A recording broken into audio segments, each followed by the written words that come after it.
Today, we're unpacking a fascinating and honestly deeply misunderstood psychological phenomenon. We're talking about the high earner's anxiety trap.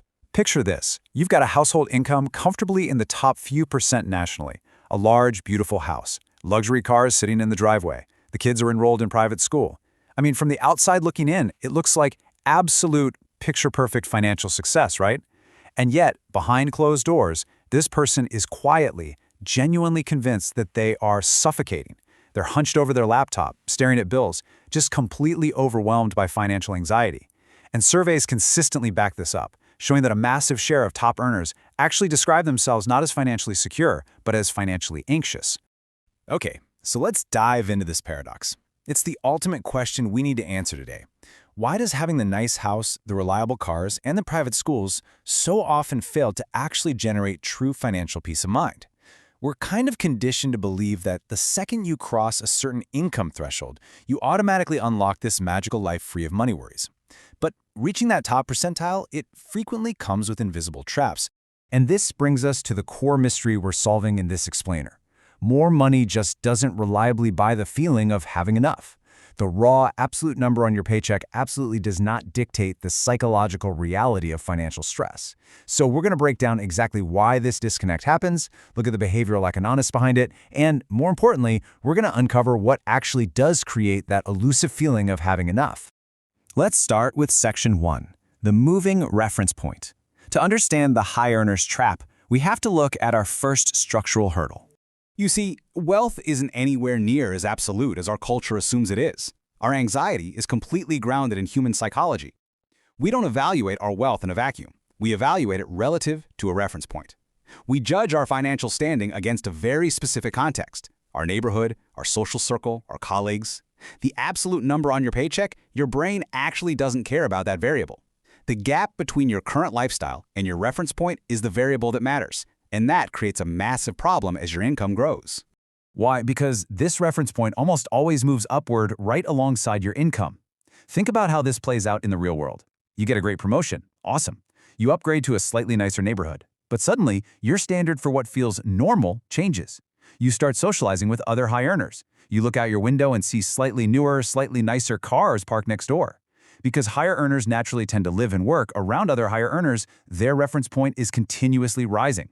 That's exactly why the feeling of being just shy of enough can persist at literally any income level. You're quite literally chasing a finish line that moves away from you every single time you take a step forward.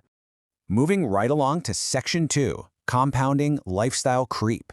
The moving reference point is just the beginning. Let's see how this builds into an even nastier trap. You've probably heard the term lifestyle creep, right?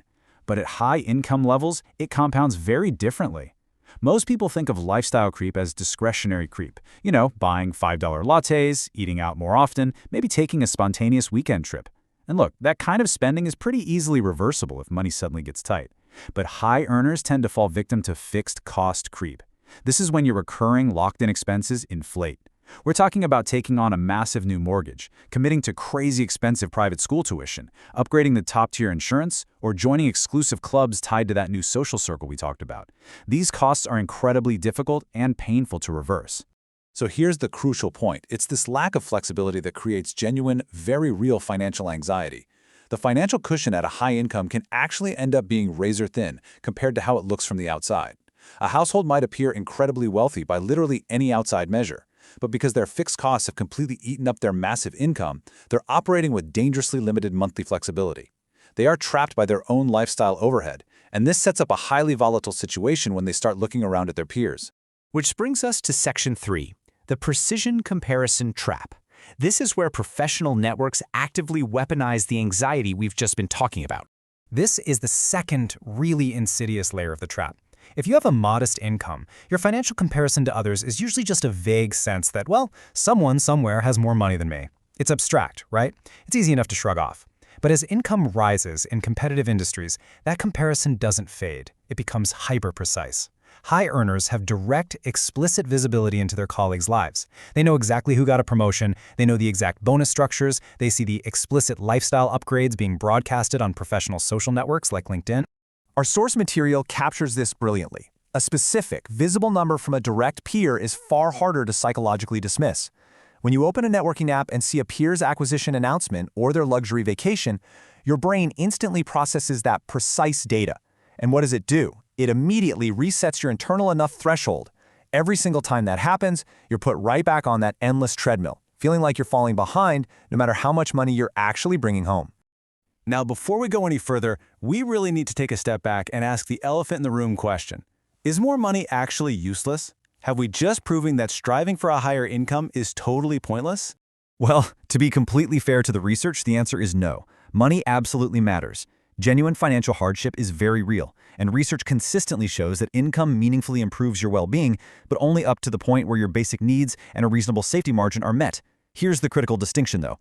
Beyond that point, the relationship between extra income and a feeling of security severely weakens. In fact, if that additional income comes with a moving reference point and fixed costs that are rising faster than your salary, your actual feeling of security can literally go backwards.